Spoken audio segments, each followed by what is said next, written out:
C'est d'abord la première question à laquelle nous allons tenter de répondre.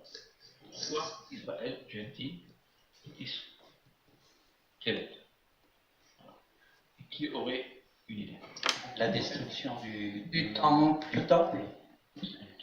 La déportation à Babylone. Bien, c'est juste. C'est au moment de repentance aussi. C'était l'encerclement de Jérusalem. Aussi, exactement. Et c'est surtout qu'il y a eu un abandon du roi et les forces vives sont sorties par une brèche et n'ont pas du tout résisté. Très bien. Moi je trouve que c'est... Voyez, vous allez tout dire. Voilà, c'est bon, le webinaire est fini ce soir. On a fait un webinaire express. C'est très très bien. Il y a Ezra aussi. Il y a plusieurs raisons à cela, c'est juste. Oui. Il y a au moins 3 raisons à cela. Alors ce soir, on ne pourra pas voir toutes les raisons. Il y a 3 raisons qui sont. D'abord, la première raison, c'est comme vous l'avez très bien dit, la destruction du premier temple. Nous allons voir. Il y a la mort de Ezra, du sophère Ezra, qui était donc Cohen, je vous le rappelle, qui participera à la reconstruction du second temple et à Jérusalem, et la traduction en grec du Tanakh. D'accord ? C'est fait un drame, la traduction, vous savez, on l'a vu, nous voyons, hein, ceux qui suivent, ceux qui travaillent la Bible, c'est très bien, on a beaucoup de problèmes à traduire le texte, et donc c'est aussi la raison pour laquelle nous gênons. Ce soir, nous allons nous focaliser sur la destruction du temple. Bien. Je vois Yvonne, est-ce que Yvonne, bonsoir Yvonne. Yvonne n'entend pas, on va demander à André. Est-ce que André Vesmer, pardon. Bonsoir. André n'est toujours pas là. Gérard Vistel, bonsoir. Oui. Gérard, bienvenue. Très très bien. Merci. Alors, ce qu'on va faire, je vais agrandir l'image.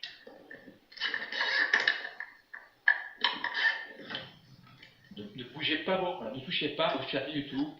Qui dit silence. Shalom, Ephraim. Mais ça m'appelait Shalom.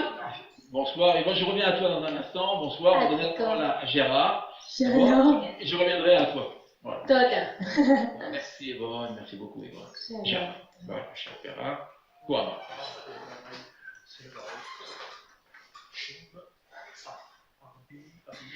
Un réveil.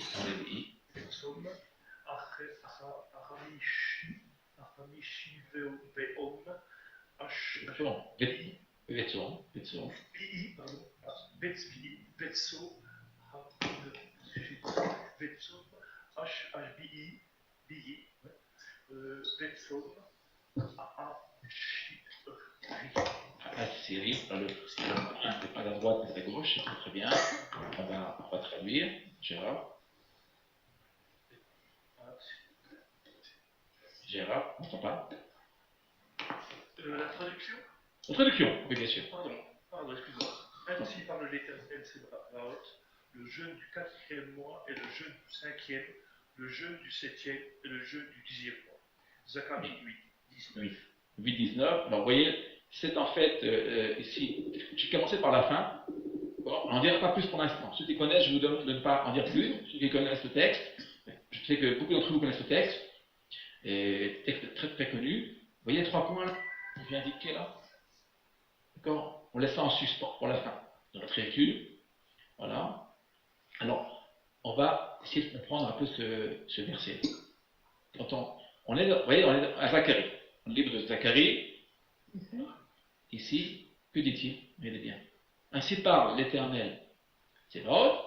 Il nous parle ici comme un jeune. Vous voyez comme un jeune ici? Que ne portez-vous aujourd'hui, hein? 4 jeunes. Il y a 4 jeunes ici, tout à fait. Combien de jeunes d'ailleurs sont dans le Tanar? Rappelez-vous. On peut en rajouter un 5e. Il y a Kippour. Kippour, très bien, Kippour. D'accord. Kippour qui n'est pas là, qui n'est pas indiqué là, d'accord? Il n'est pas indiqué là. Alors on va essayer, alors, regardez bien. J'ai indiqué ici, vous voyez là, ici, 4 points d'interrogation. Ici. On va commencer par le début là. Qui peut répondre? Somme réveillé. Ça veut dire quoi somme réveillé? Le jeûne du 4e mois. Quel est ce jeûne du 4e mois? Pour ceux qui se rappellent? Oui, C'est dans Jérémie. Attendez, Nani. D'accord, on ne prend pas la parole. Chacun à son tour. Merci. T'entends. Comment, Nani? tu peux commencer l'année. On commence par là. On suit le texte, Nani. D'accord? Je veux dire, il y a 4 débuts d'année. Et il y en a 2 surtout. Il y a le début à Nissan et le début à. Ah oui, c'est la grande question. C'est la grande question. Eh oui. C'est pour ça que je pose la question, Nani. Ça c'est. Voyez. Ok, ça on regardez bien. Le jeûne du 5e mois, le jeûne du 7e mois, ici, et le jeûne du 10e mois. Alors, 10e mois, vous savez quoi? On va commencer par le 10e mois ici. Quel est le 10e mois? Celui qu'on étudie aujourd'hui. Exactement. Tout à fait. C'est le mois de Tevet. Le mois de Tevet, et c'est le 10e mois. Donc, Nani, par déduction. Donc, tu as fait commencer à Nissan. Exactement. Très bien. C'est un col à sortie d'Égypte. Très bien. Donc, sans me réveiller. Voilà la réponse. Je vais donner la réponse. Voilà. Sans me réveiller, 17 août. Le 4e mois. Allez, je vous demande, il y a du bruit autour de vous. Je vous demande vraiment de tout fermer. Fermez mon micro s'il y a du bruit autour de vous. Merci. Je ferme tous les micros. Hein. Si le moindre bruit, je ferme tout. La dernière fois, il y a beaucoup de bruit. Et c'est pas agréable pour ceux qui reprennent le cours. Vous savez que ce cours est repris par d'autres étudiants qui n'assistent pas au cours. Et c'est pas très agréable. Il y a une remarque qui m'a été faite et que j'ai notée, et qui est tout à fait juste. Voilà. Donc voilà, on fera le maximum de silence. Sommes arrivés, c'est le 4e mois. Vous vous rappelez? C'est Tammuz? Oui, bien sûr. C'est Tammuz. On continue. Sommes à Hamishi. Qui suit? Après Tammuz, nous avons le mois de Av, le 9 Av. Très bien. Après quoi, dans le texte, les acquérir, nous avons le Tsoma Shvi'i, qui est le 3 Ishret, et le jeûne de Guédalia. Un jeûne aussi pas très connu dans la société israélienne, à moins d'être pratiquant, quand on connaît l'histoire, on connaît tous, nous le pratiquons, qui était Guédalia. C'est l'histoire biblique. Guédalia est un administrateur, est un gouverneur placé par qui? Sur le royaume de Juda. C'est le dernier grand personnage qui sera placé sur le royaume de Juda. Par qui? C'est Nabuchodonosor. Exactement, tout à fait. Voilà. Il sera assassiné. Oui. C'est le premier, on peut dire le premier crime politique commis en Israël. Voilà. Il sera assassiné par qui? Comment Ishmael ben Netanyahu. Il sera assassiné et ce sera dramatique dans la mesure où il y avait encore une chance finalement de subsister, de continuer finalement une vie quasiment normale en Juda malgré l'exil. Nous allons étudier ce soir. Guédalia, on peut dire, c'est le dernier grand personnage en fait d'Israël qui aurait peut-être pu encore sauver ce qui a encore à sauver à Jérusalem. Lorsqu'il y aura donc, après son crime, c'est le désert total. Il n'y aura plus rien à Jérusalem, plus de gouverneur, plus rien du tout. C'est le dernier espoir. C'est la raison pour laquelle nous jeûnons pour Tishrei. Voilà. Ici. Pour Tishrei.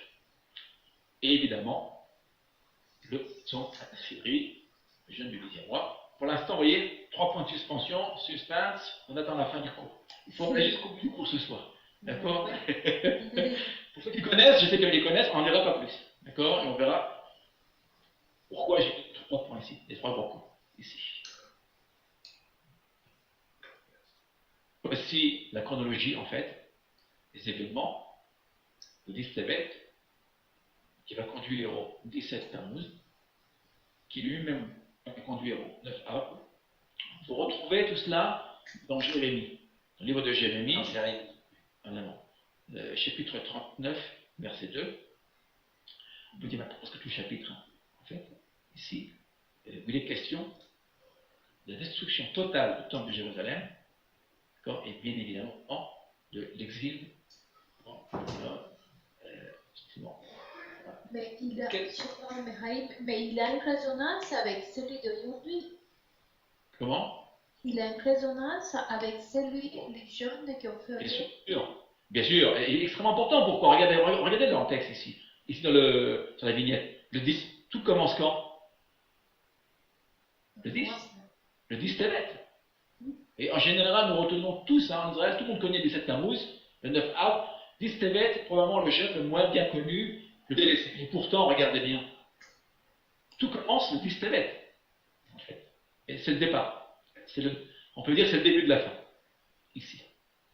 Ok, j'ai une question à vous poser. Avant que nous commencions vraiment la lecture des textes. Quels sont les deux grands prophètes de la destruction du temple? Jérémie et Ézéchiel. Ézéchiel. Merci, Jérémie et Ézéchiel. Merci à Élie. Oui, tout à fait. Jérémie et Ézéchiel. Mais alors, lorsque vous étudiez un texte biblique de ce genre, vous devez d'abord d'abord noter, il faut noter, justement que Jérémie et Ézéchiel appartiennent à la même temps. On va rencontrer ce soir, nous allons rencontrer Ézéchiel aussi. Je ne pouvais pas ne pas indiquer Ézéchiel, donc nous rencontrerons Ézéchiel, vous verrez dans quel contexte. Voilà. On va descendre, voilà. Je reviens à toi, ouais. Yvonne. Shalom, voilà, attends, je regarde l'image. Tu lis doucement, on va lire tout doucement. Alors là, nous allons faire une lecture linéaire du texte. Hein. C'est de l'histoire, on lit le texte. On lit une lecture. Je déplace ta photo, voilà. C'est bon là. Donc, voyez Bishulat, Hateshit, je dirais, Molcho. Oui, Molcho. Très bien. Les Molcho, parfaitement. Syllabe fermée, non accentuée. Vous voyez l'accentuation là? Vous voyez le petit en haut? Le ravir. Ah, le petit diamant. Oui, c'est un ravir. Un ravia. Ravia. Le ravia, ici, donc, la coupure, l'opérant après le lamène. Le lamène, donc syllabe fermée, non accentuée. Donc, les Molcho. Très bien, on continue. Bahodesh, Hasiri, donc Iber, Sor. Le Kodesh, Ba, Nebuchad, Netzar. Parfait. Melech Babel, ou Vechol Hello. Attention. Al, essentiel. Vaïf. Vechol chelo, Al Yerushalayim. Hello. Vechol chelo, et la suite. Al. Ah, dissoté, qui Et oui, attention, n'oublions pas Jérusalem.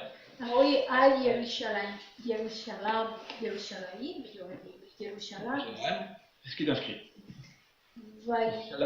Il y a un point là, il y a un petit point là que vous le voyez. Il y a un chiri, il est collé avec le patard. Vous voyez? Oui, regarde. Il y a un chiri. Donc, Il n'y a pas Yerushalayim, dans la plupart des textes, vous ne verrez pas de Yud. Vous voyez? Yerushalayim, dans la Bible, dans le Tana, vous le verrez avec un patard et un chirik sans Yud. Très peu, il y a quelques fois, 3 fois dans le texte avec un Yud, mais c'est très très rare. Donc, à Yerushalayim, on continue. Vaïhan, Aleya. Aleha. Ok. Vaïvnu, Aleha. Mais pourquoi tu dirais les A, tu ne le liras pas avant les Aleha, bien sûr. Aleha. Aleha, ok. Dayek, Saviv. Parfait. Alors, maintenant la traduction, attendez, je bouge ton image, voilà.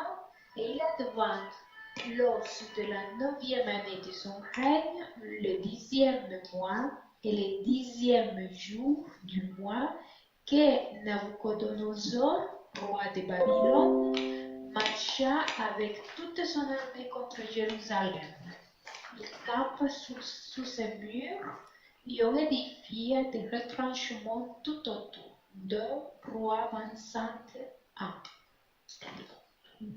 voyez là, c'est le début de l'histoire de Nabucodonosor qui va marcher sur Jérusalem. C'est un fait historique. Ici, c'est le texte. Il y a beaucoup d'histoires. Le texte biblique est très très historique ici. Il n'y a pas beaucoup de midrash. Il n'y a pas de midrash. On lit le texte. C'est pure littéralité, en fait. Et là, regardez bien. Tout est inscrit, hein, ici. Le Chodesh à la série, le 10e mois. Ici. Et sort la Chodesh, le 10e du mois. Et qui nous rappelle le texte, qui nous rappelle le passage de Zacharie. Mais seulement la série. Vous voyez, sur la série, ici, on ne parle pas de mois. Encore, on comprend naturellement qu'il s'agit du 10e mois. Ici, je remets un texte. Ici. Ah, d'accord. Bas, Nebuchadnezzar, Melech Babel, ou toute son armée, sa puissance. Vous voyez, Chel, Chaïl. Chayal, c'est d'un Chaya, c'est l'armée, non? Non, non, c'est la... soldat. Chayal, c'est un soldat. Chayal, c'est un soldat. Ici, donc son armée, Chelo. Chel, que veut dire Chaïl? D'accord, à propos. Eshet Chaïl, vous vous rappelez Chaïl? Eshet Chaïl? Dans les proverbes, une femme de vertu. De vertu.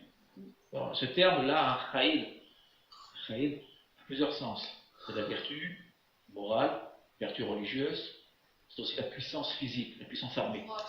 Oui, absolument. Là, c'est la force armée. Al Yerushalem. Vous voyez, Al, ici. Bon. Contre Jérusalem. Vous voyez, le Al, c'est aussi sur ou contre, ou vers même. Le Al en hébreu, contrairement à l'hébreu moderne, peut très bien le dire, c'est elle. Elle. Vers. En direction. En direction, tout à fait. Vaikran Alea, et va camper. Tout Seigneur. Ça veut dire quoi? C'est quand tout Seigneur, ça veut dire quoi? Le siège. La siège, simplement. Il n'a pas encore réussi encore à faire tomber les murailles de Jérusalem. Il la siège. Tout à fait. Vaïvnou Alea, Daïk, vous savez. Il a donc édifié des retranchements tout autour. En fait, ils vont essayer d'affamer la population. Voilà. Ici. Vous remarquez que c'est la 9e année du règne. Ici. C'est vraiment pas au début du règne de Nabucodonosor. Ici. Ok, si vous avez une remarque, avec plaisir. Des années de 12 mois aussi. Comment? C'était aussi des années de 12 mois. Oui, absolument. De 12 mois, absolument. Vous voyez le décompte là? D'accord. Et vous remarquez que les mois ici, intéressant, ne sont pas nommés. Hein. Non. Ils ne sont pas nommés les mois. Vous avez remarqué? Ici, on ne parle pas de Tevet. À Tevet, on parle du 10e mois. 10e mois, absolument. Mais, Haïm, si on voit bien le 10e du mois, donc si on utilise simplement après les chiffres, c'est le 10. Exact. Et si on fait un peu donc, 1 plus 0, ça fait 1, donc il a marché comme 1, donc il avait quelque part la présence de Dieu de son côté. J'y n'y avais pas pensé. Et Parce que ça n'a pas permis qu'il gagne après, non? Moi, je vous propose autre chose. Regardez bien. Si vous regardez bien ce qu'on va faire, c'est Yvonne qui me fait penser. Voyez, Vaïchan, voyez ce terme-là, Vaïchan. Oui. Vaïchan, l'unité. C'est très bien ce que tu as dit, l'unité. Sans faire forcément le compte que tu as fait, mais l'idée d'unité, Vaïchan, moi ça me renvoie, je ne sais pas si vous vous rappelez dans le livre de l'Exode, lorsque tout Israël va se réunir, vous vous rappelez, sous le mont Sinaï. Vaïchan, il est marqué Vaïchan Ha'am, Neged Ahab. Et tout le peuple a fait comme un seul homme. Vous vous rappelez, je ne sais pas si vous rappelez de Rachid, comme un seul homme, absolument, et d'un seul cœur, vont camper sous le mont Sinaï pour recevoir les 10 paroles. Vous voyez les 10 paroles? Ici, on retrouve bien évidemment. Oui, voilà, c'est cela qui m'a fait penser. Donc, oui, c'est flagrant, tout à fait. Bon. Là, en fait, vous voyez, ici, on a un nombre typologique, hein. 10 qui revient, et évidemment, 10, ça me fait penser évidemment tout de suite aux 10 paroles. Voilà. D'autant plus qu'on a sur le verbe ici, Vaïchan, ici au sens négatif du terme. Évidemment pour assiéger Jérusalem, Et ce terme-là, Vaïchan, la racine de Vaïchan, de la Lamed Yud, rappelez-nous? C'est appelé Non. À la Lamed Yud. Vaïtzaniot. Voilà, la Lamed Yud. Campé. Campé, voilà la racine. Et ça, nous retrouvons ce verbe, je viens de vous le dire, dans le livre de l'Exode, lorsque les fils d'Israël vont s'installer, vont camper sous le mont Sinaï. Là-bas, dans le texte, ce sera positif. Là, c'est négatif. Vous voyez, ici. Très bien. Nous continuons. Merci. Je vais interroger de nouveaux participants. Nous allons voir si. Là, je vois notre ami Kalambe. Bonsoir Kalambe. C'est un coup. Bonsoir. Bienvenue à notre étude ce soir. Bakasha. Kalambe.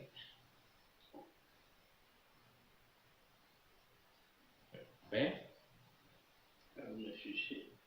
Je préfère laisser les autres lire. Hein. Je ne sais pas. Je t'en prie, on te propose de lire avec plaisir. On t'invite. On est dans le partage. On est partage dans la lecture.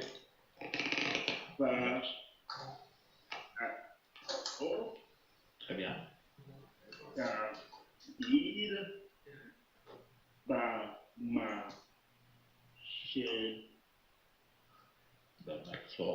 Bamatzor.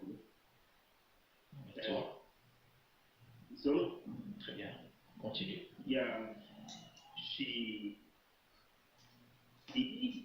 Adeshte.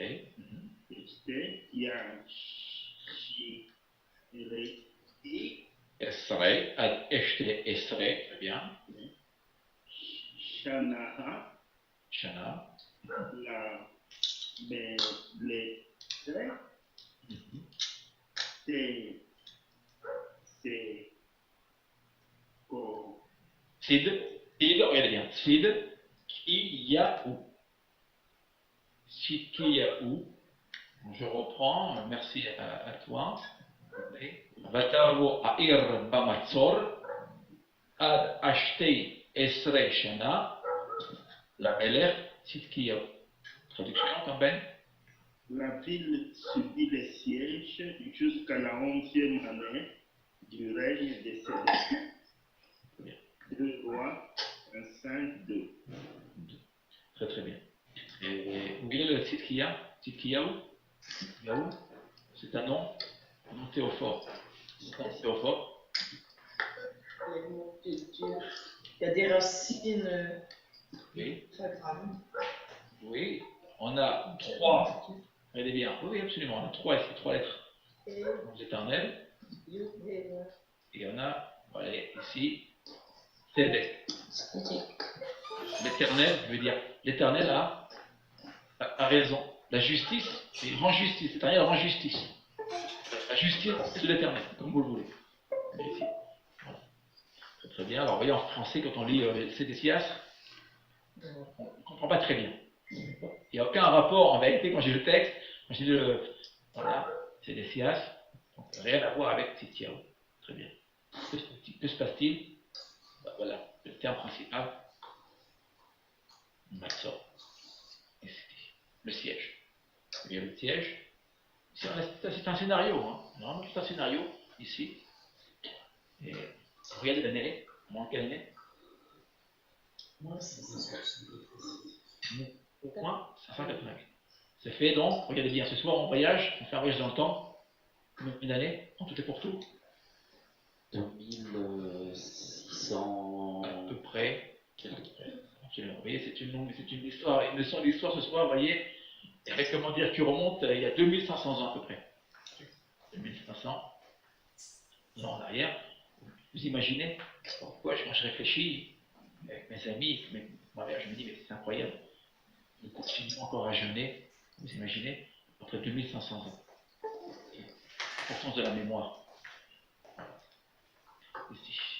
Adashtet Sreshana, jusqu'à la 11e année du règne de Sédécias. Le siège, c'est le début de la fin. C'est pas encore la fin. Quelle est la destruction totale du temple? À quelle date ne sera dessus totalement? 586. 86. Tout à fait. Combien de temps? Donc, en 2 ans plus tard. 2 ans, à peu près 2 ans. 1 an et demi, 2 ans. Siège. À peu près. Absolument. Tout à fait. Et ça veut dire quoi? Ça veut dire que Nabuchodonosor a beaucoup de mal, hein, en fait, avec les Pérusains. On continue. On va donner la parole à notre ami Jean-Éric. Jean-Éric, bonsoir Jean-Éric. Jean-Éric. Non, je ne vois pas. On va donner la parole. Un instant. Notre amie Christine. Christine Pedersen, bonsoir Christine. Shalom. Christine nous entend. Bonsoir, oui, très très bien, Christine. Shalom, bracha. Là-bas, bienvenue. Ce cours, alors je regarde l'image, je regarde l'image.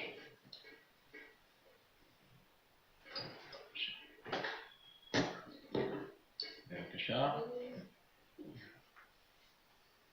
Oui.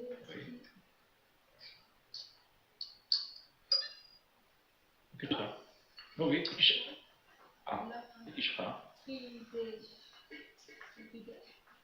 Le Barchodek.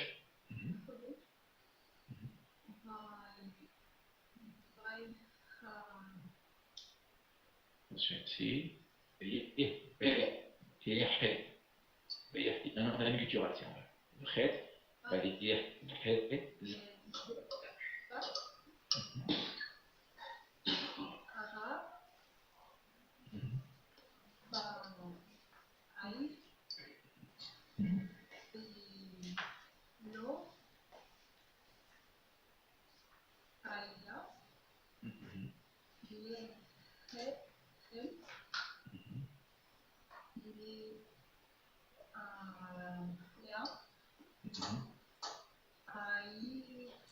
attention, hein? Les Amar, Ares. Les Amar. Lo haya lechem les Amar. Traduction, on va lire, 9 du mois. Moi, la famille, s'est vit dans la ville et les gens du peuple manquèrent de pain. 2 rois. 2, 25, verset 3. Bon, vous voyez, une lecture linéaire, mais lisons le texte. Hein. Ça fait que statine, il y a des que statine. Hein. La famine. Il n'y a plus de pain. On affame le peuple. Et je voudrais faire une remarque. Ici. Comment on appelle Jérusalem?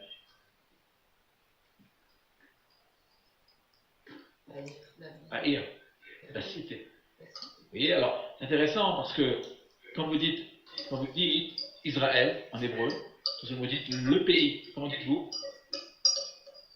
Haaretz. Haaretz. Ici. Donc la cité de David, oui, je peux dire. En fait, mon cours aujourd'hui, quand on dit Ha'higel, c'est Jérusalem. Oui, c'est bien. Et là, regardez bien, on est au 9e du mois. Ici. Là, nous parlons du 10e jour. Moi, on est le 9e jour du mois. Ici. Amaharet, c'est une expression qui veut dire. Qui peut nous aider? On va demander à Nissim. Nissim, c'est pas Nissim? Bonsoir Nissim. Shalom Nissim. Bonsoir, shalom, shalom. Amaharet, c'est le Amaharet dans le langage classique, c'est le Pecus vulgus. Ça veut dire l'homme ordinaire qui n'est pas cultivé, le paysan. Le paysan, exactement. C'est celui, vous voyez, c'est celui qui travaille la terre. Donc il n'a pas le temps et qui n'a pas la force d'étudier. Voilà, ici. Ça veut dire quoi? Ça veut dire quoi? Tout le peuple est affamé. Tout le monde est affamé. Si le petit peuple est affamé, c'est que tout le monde est affamé. Ici. Et donc c'est vraiment le début de la fin. Voilà. Et, bon, je suis où là? On continue. Nissim va dire texte. Nissim. On continue. Il y a une progression. Vous voyez la progression? On avance tout doucement.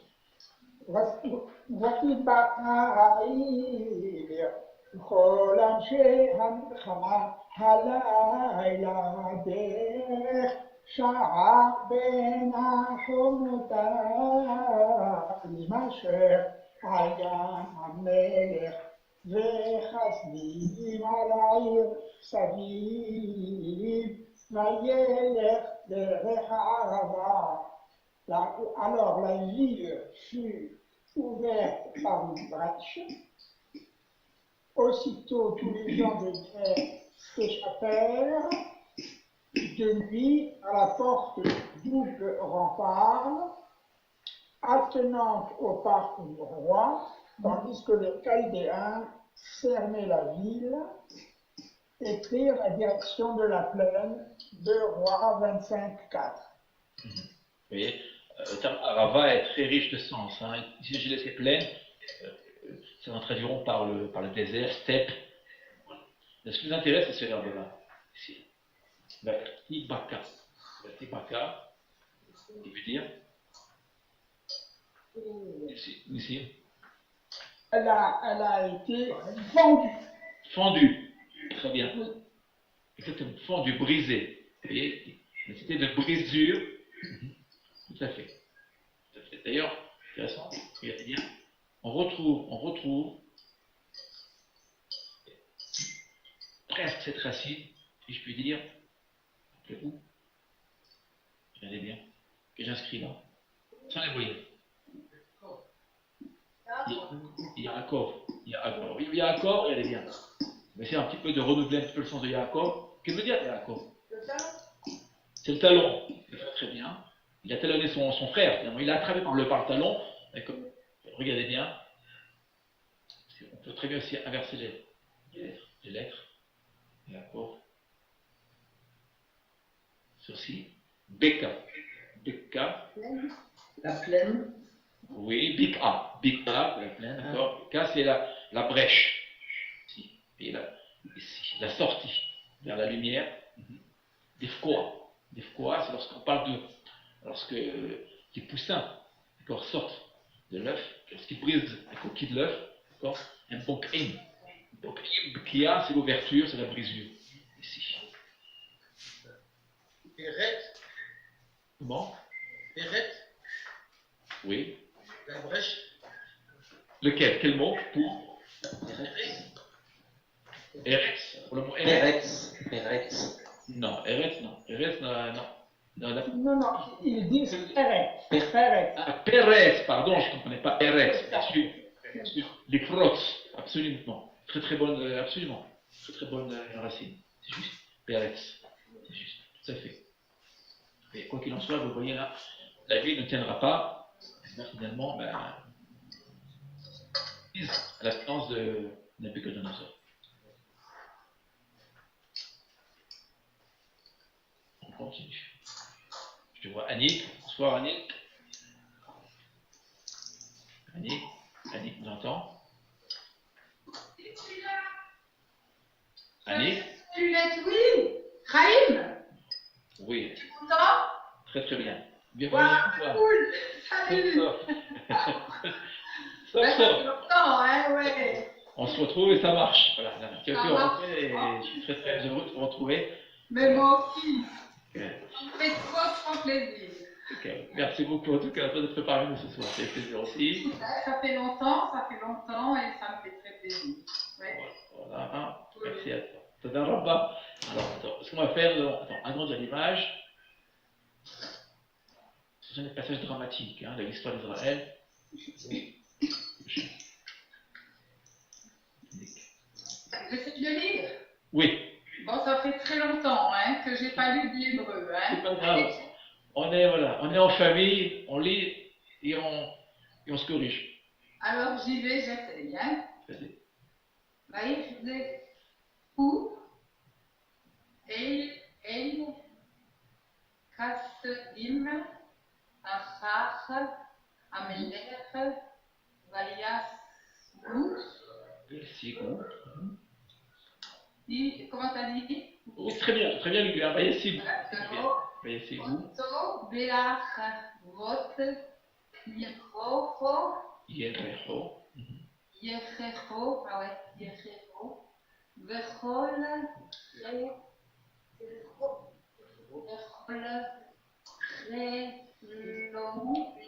Lo Nafotsu, Me'alar.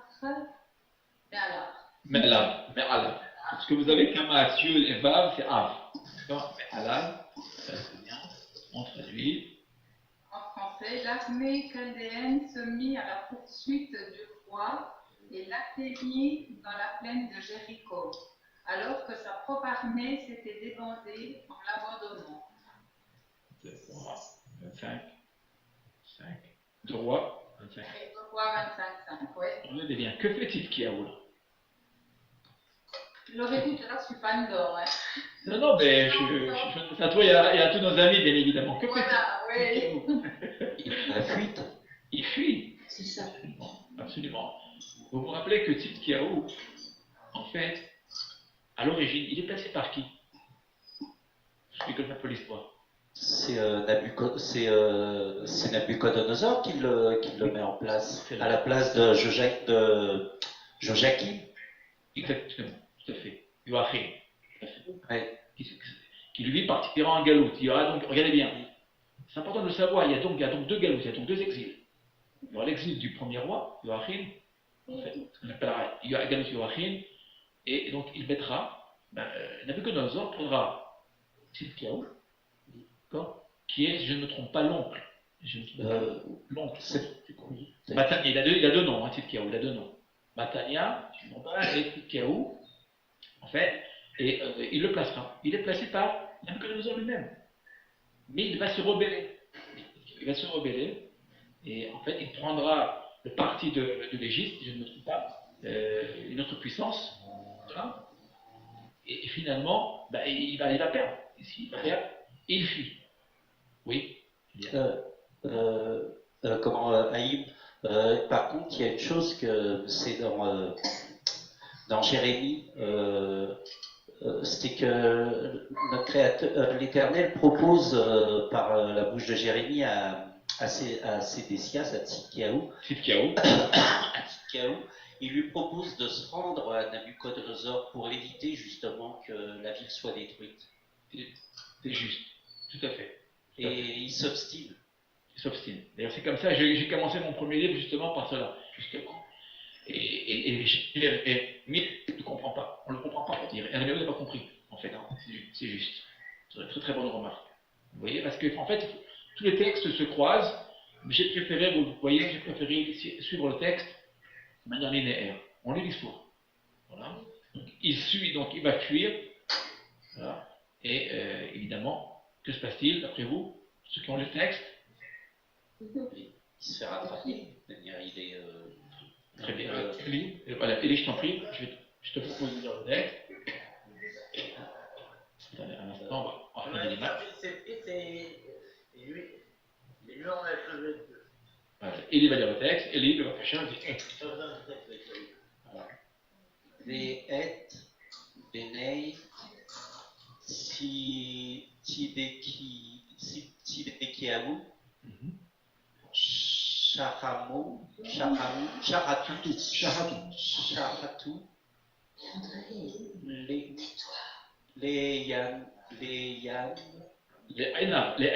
les Enav. Ce passage assez tragique, assez difficile d'ailleurs, à remettre. Très bien. Ve'et enei Tzidkiaou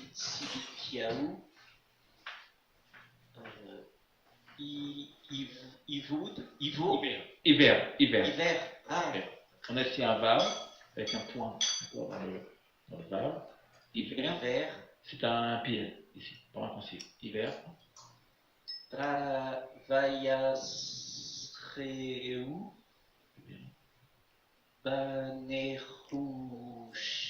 Banerouch Taïm.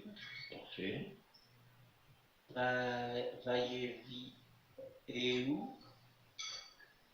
Mavel. Très bien. D'abord, on égorgea les fils de Sédécias à sa vie, puis on lui creva les yeux, on le jeta dans les fers et on le transporta à Babylone. 2 Rois 27-5, Jérémie 52, 10, 11. Vous voyez ce passage, merci à Élie, vous voyez ce passage-là? Vous avez l'équivalent, d'accord, dans le livre de Jérémie. Hein. Les livres, en fait, quand vous lisez les livres, il faut les croiser et pour comprendre. Évidemment, parfois des éléments qui se rajoutent. Et dans Jérémie, il y aura d'autres éléments qui vont se rajouter, bien évidemment. Donc, je vous invite à aller chercher par vous-même dans le livre de Jérémie. Et il y a un autre détail qui n'est pas là, Oui, qu'on va absolument crever les yeux, c'est qu'on l'a rendu sourd. C'était ce que faisait à l'époque. Ok. Pour l'instant, je lis ce qu'il y a dans le texte. Tout à fait. Ici, c'est les yeux, vous voyez? Ici. On touche à ses yeux, on le rend aveugle. En fait. Pourquoi? Il faut savoir que dans la tradition d'Israël, il y a 3 personnes qui sont considérées comme mortes. Dans la tradition d'Israël. Ce sont-elles ces personnes qui pourraient nous aider? Les lépreux. Ok, on prend les lépreux. Les aveugles. L'aveugle. L'aveugle. Le sourd. La tradition. Non, l'aveugle, pas le sourd, l'aveugle. L'aveugle. La femme qui n'a pas eu d'enfant. Exactement. Nous sommes par Rachel. Et un troisième. Alors, le lépreux, le met de côté. C'est vrai que le lépreux, il est de côté. Mais on va pas 3. Il y en a 3. Ici, quel est le troisième? Le pauvre. L'indigent. Absolument. Vous voyez? Et Ani, celui qui, finalement, n'a rien, qui est tout à fait démuni. Pourquoi? Parce qu'il n'est pas encore dans la société. En fait, il est mis dans la société, et donc il n'est pas considéré. Donc il est invisible, si je puis dire. Voilà, ce qu'on appelle les invisibles, les transparents. Et donc dans la tradition d'Israël, dans le Talmud, on nous rapporte que ces trois personnes sont en fait considérées comme mortes. Voilà. Alors, regardez bien, il est hiver, il est considéré comme mort. C'est pire qu'être mort. Vous voyez? Ici. Vous voyez quelle punition? C'était vraiment très cruel. Hein. Le Nabuchodonosor est très très cruel ici. Parce que la dernière image qu'il a devant ses yeux, c'est quand même ses fils égorgés. Ses fils, absolument, absolument, absolument, tout à fait. Vous voyez? C'est-à-dire, quel est le texte ici? Regardez bien. En tuant ses fils, que fait-il? La succession. La succession, absolument. Il n'y a plus de succession, il n'y a plus de descendance, il n'y a plus de transmission, il n'y a plus rien du tout. C'est-à-dire que d'une part, on assiste ici à temps, des destructions physiques, et puis aussi, il y a une destruction, regardez bien, spirituelle. Spirituelle. Il ne restera plus rien, en fait. Sidkiaou est le dernier des rois de Juda. Hein. Oui, Esther. Oui, Esther, de Makasha. Est-ce que je peux intervenir? Bien sûr. À l'aspect qu'on vient de dire, c'est tout à fait l'actualité. Le terrorisme et le détectement, Ah oui. laissez dans le monde de sa mère. C'est juste. Merci à me rappeler. Il y a, pour ceux qui suivent l'actualité en Israël, il y a en effet, merci à Esther de nous le rappeler, il y a un drame en fait, très très dur pour nous tous. La semaine dernière, il y a eu un attentat à Ofra. Gouchet Sion. Le bébé a dit que la maman du bébé a dit que leur bébé avait une mission. Tout à fait. Alors moi, j'ai regardé l'enterrement. En fait, c'était un peu difficile, je dois vous l'avouer. On tient le bébé dans la linceul, un tout petit bébé de 3 jours. En fait, il a été c'est un prématuré. Hein. Un prématuré. La mère a été blessée avec le mari. Ils sont très très jeunes. Hein. Elle a 21 ans. La mère a 21 ans, gravement blessée. Et elle est enceinte d'un fœtus qui a 7 mois. Hein. C'est 30 semaines. 30 semaines à peine, il a fallu donc la coucher d'urgence.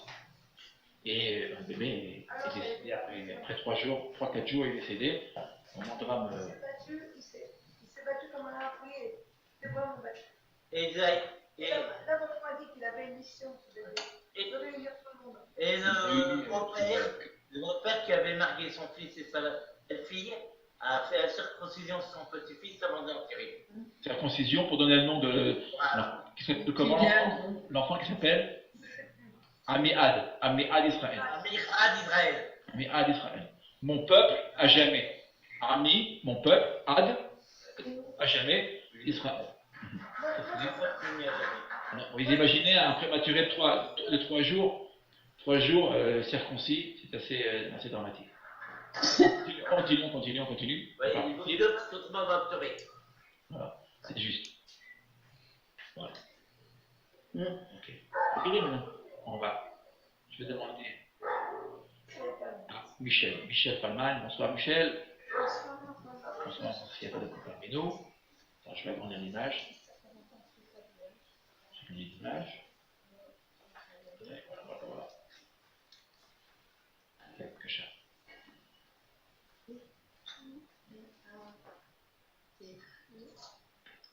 R. Je vous rappelle que le Sheva à la fin, on ne le lit jamais. On ne le lit jamais. Et tout, terre. Sima.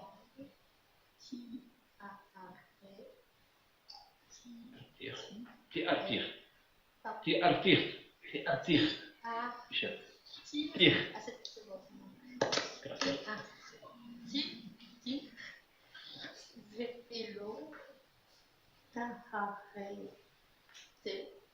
Regarde. Ta'art. Je vous rappelle que en milieu de mots, lorsqu'on a 2 Sheva, vous vous rappelez, en milieu de mots. Le premier, il est quiescent. Et le second est mobile. On l'entend. À la fin d'un mot, sur les 2 Sheva, les 2 sont quiescents. Donc quiescent, immobile. Ti'art, on n'entend pas. 2 E. Je ne dirai pas ti'arretet, on dira ti'art. Pardon, excusez-moi. D'accord? Ta'art. L'eau ta'art.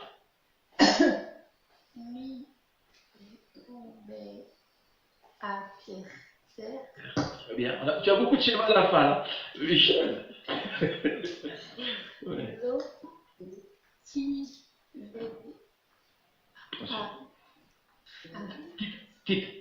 L'autre tit. Ha.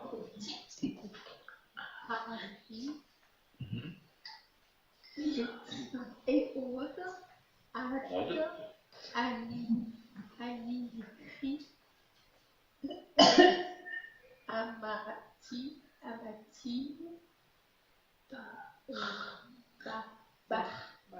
Bach. D'accord? Forme ici, posale, on regarde en Becha. Et on aura ici une forme posale, puisque nous sommes à la fin d'un verset.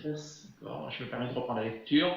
Betum arter, zimma, ya'an, ti'artich, et le ta'art, metum ater, lo ti'hari od, ad anihi et hammati bach.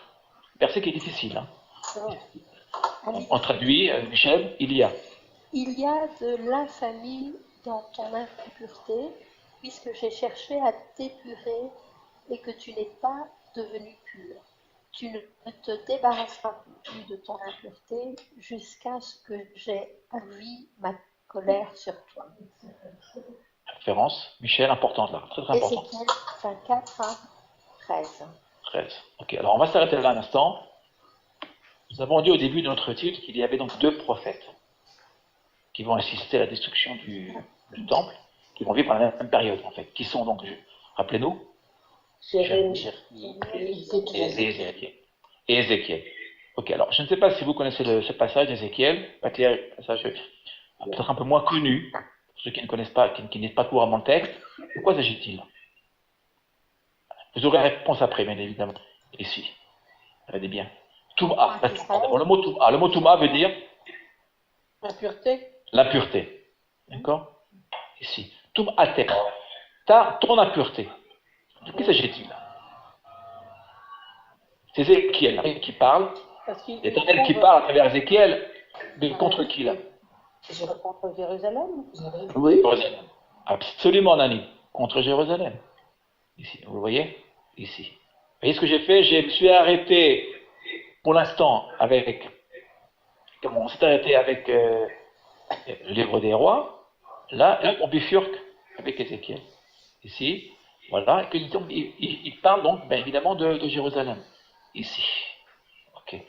Regardez ce qui est marqué ici. Puisque j'ai cherché à t'épurer. Moi j'aime cette traduction-là.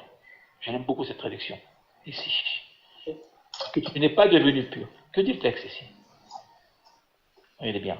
Là, je crois que c'est un passage important du texte pour comprendre le 17 bêtes. Israël ne s'est pas converti.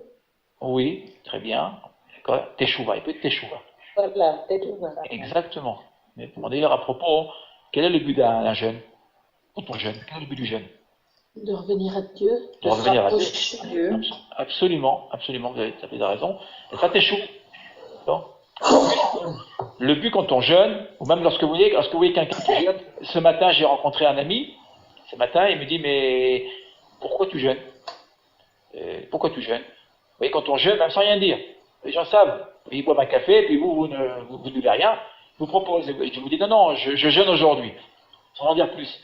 Naturellement vous posez la question, mais pourquoi tu jeûnes? Il y en a qui ne connaissent pas cette tradition. Alors, vous expliquez. C'est-à-dire qu'en fait le jeûne, quel est le but du jeûne? Ben, c'est la mémoire en fait. Vous voyez, si on ne jeûne pas, si on mange, ben, c'est un jour comme un autre. Le jeûne permet finalement de nous souvenir de ce qui s'est passé, la mémoire, tout à fait. Que s'est-il passé là? Regardez bien dans le texte d'Ézéchiel. Que dit Ézéchiel? Il parle de Jérusalem comme d'une ville qui s'est rendue impure, prostituée. On revient toujours à ce thème de la prostitution, de l'impureté, de la femme infidèle. Ici. C'est ce que dit Ézéchiel. Hein. Là, on n'a pas le temps de tout lire tout Ézéchiel, il faudrait faire un webinaire à part. Mais je vous invite donc à lire tout le passage ici. Et regardez là, regardez ce qui va se passer là. Bon, un passage très difficile en réalité. Chamati, Chama. Que veut dire Chama? C'est bien traduit, hein? Chama. Chama, c'est la colère. Rama, c'est... Oui, c'est la colère, oui. Oui, absolument. Ah oui, Chama, c'est la colère. Donc, ma colère. L'Éternel, ici, finalement, va éprouver Israël et Jérusalem.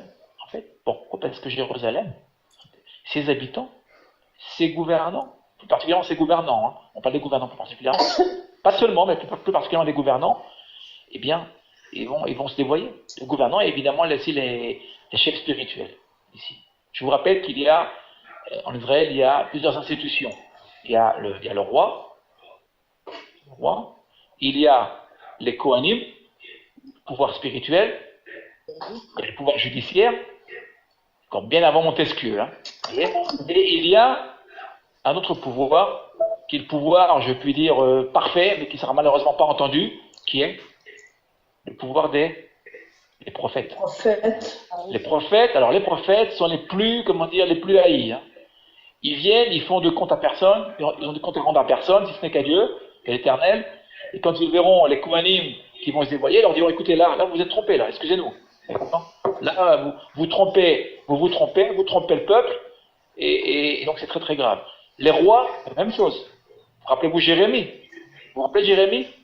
Il a une vie vraiment tragique, hein, Jérémie. C'est un personnage tragique, Jérémie. D'abord, il n'a pas de femme, il n'est pas marié, il est seul, il n'a pas d'enfant, on lui crachera à la figure, on voudra le tuer, on jettera dans le trou. Vraiment, il doit vraiment sa vie, vraiment, c'est un miracle. Hein. C'est un miracle. Esther, Ephraim, fermez votre micro, je vous en prie, merci à vous. Voilà. Et donc, être prophète, ce n'est pas très facile, c'est très difficile. Ici, quoi qu'il en soit, vous le voyez ici, l'Éternel n'accepte pas ce qui se passe en Israël et leur dit, écoutez, voilà, eh bien, puisque vous fautez, eh bien, je vais vous donner une leçon. Je vais venir vous détruire. Je vais vous envoyer Nabuchodonosor. Regardez, je vous ai ramené ce texte-là parce que Ézéchiel, que fait Ézéchiel là?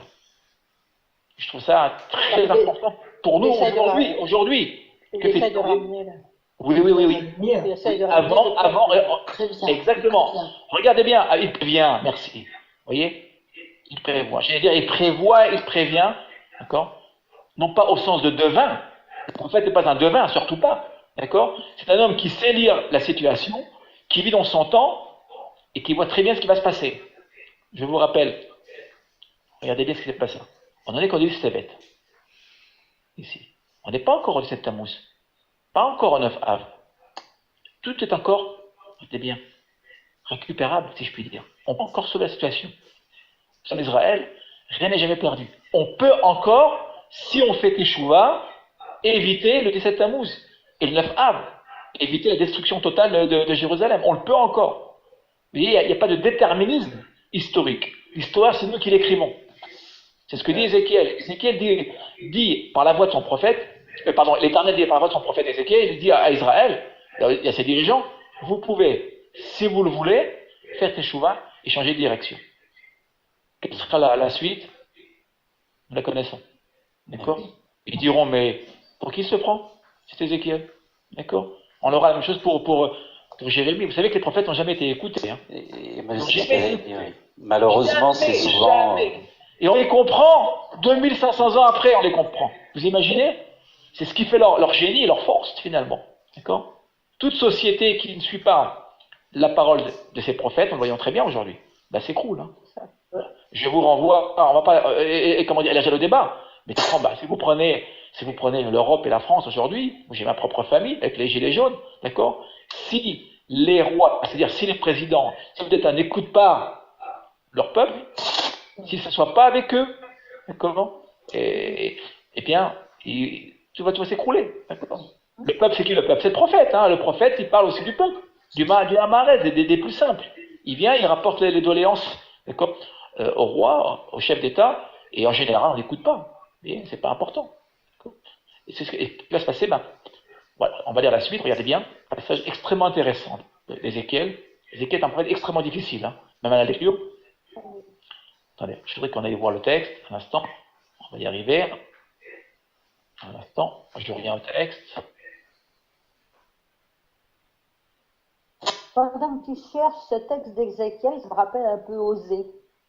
Oui, tout à fait. C'est Osée, hein. Oui,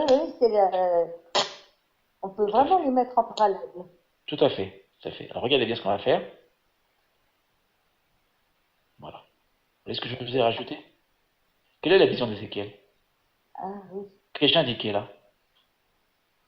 Ah, c'est le chaudron. Chaudron. La marmite, le chaudron, oui. Ouais. Très bien.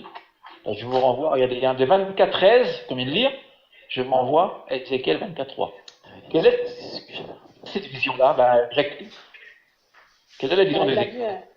Il a vu un chaudron, une marmite qui était bouillonnante. Bouillonnante, très bien. Et qui avait-il à l'intérieur de cette marmite? Des bons morceaux. Oui. Des morceaux de viande qui sont consumés jusqu'à l'os. Oui, d'accord, mais pire que cela, rappelez-vous. On parlera de Khel'a. Il y a un terme qui s'appelle Khel'a, que je n'ai pas indiqué ici, il faudrait voir dans le texte. Ah, la graine de la saleté. Oui, très bien, la saleté, la crasse. La crasse, la rouille même, l'écume, il y a plusieurs traditions possibles. Il y a même de la marmite. La marmite représente quoi? Jérusalem. De la vision de Jérusalem. Jérusalem est comparée à une marmite, à un chaudron. Vous voyez? Qui serait en fait plein de crasse, ou de rouille. D'impureté. D'impureté, absolument, ce qui est lié à l'impureté. Tout à fait. Tout à fait, Serge. L'impureté. Et évidemment, quel est le travail de ces dirigeants? Ils doivent nettoyer. Et de l'intérieur, vous voyez, la pureté est intérieure. Le danger, il n'est pas extérieur. Le danger pour Israël, ce ne sont pas les plus grandes puissances, l'Égypte, Babylone ou l'Égypte, même la Syrie, nous le verrons. Lorsqu'il y aura la scission des deux royaumes, le danger, il vient d'où le danger? La menace, elle est où la menace? De l'intérieur. À l'intérieur. Nous savons que les grandes civilisations implosent, d'accord, de l'intérieur. Les dangers, absolument, pour Israël. Vous savez que la puissance d'Israël, c'est l'éternel. L'éternel veille sur Israël.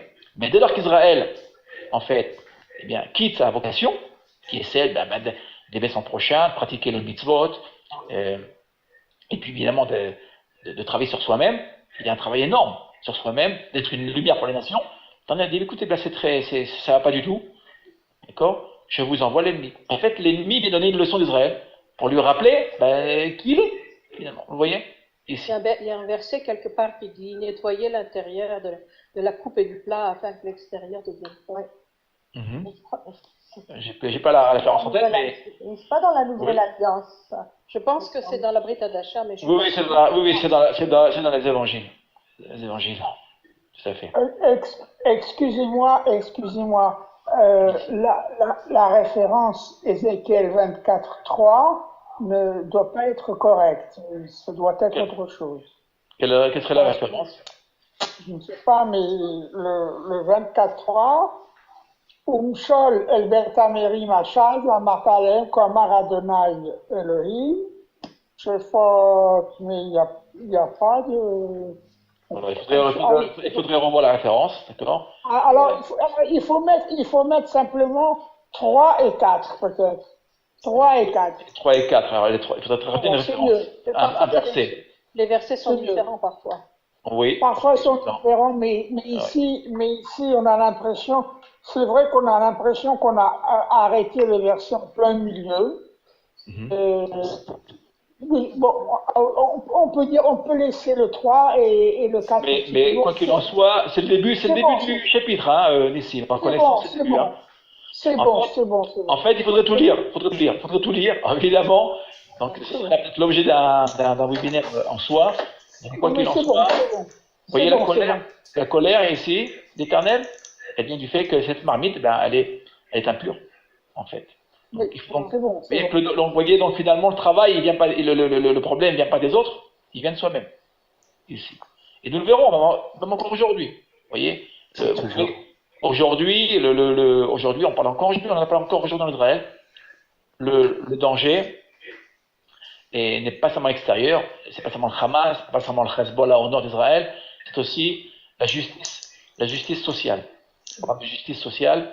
Et en Israël, il y a beaucoup de problèmes au niveau de la justice, de la pauvreté, et que le grand défi d'Israël, dans les années qui vont venir, d'ailleurs dès maintenant, c'est en fait la justice sociale, comme les prophètes vont venir nous l'enseigner. Voilà. Là, il n'y a plus de justice sociale, c'est la fin d'une société.